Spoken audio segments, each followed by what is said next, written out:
কেউ যদি সূরায়ে ফাতিহা 7 বার জুমার দিন সূরায়ে ফাতিহা 7 বার পড়লো, কুল হুয়াল্লাহ 7 বার, ফালাক 7 বার, নাস 7 বার, তো তার পিছনের গুনাহ মাফ। একটা কিতাবই আছে মুকাফফিরাতুদ দুনুব, মুকাফফিরাতুদ দুনুব, পিছনের গুনাহ কি কামলে মাফ হয়। একটা কিতাবই আছে যে কোন কোন কাজে পিছনের গুনাহ মাফ হয়ে যায়। কিছু কঠিনও আছে, আবার কিছু একবারে সহজও আছে। একবারে সহজ দেখাই, কষ্টদায়ক একটা সুইও যদি রাস্তার থেকে সরায় দিল তো পিছনের গুনাহ মাফ।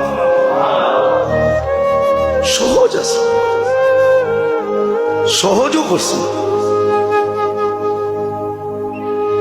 কেমন সহজ?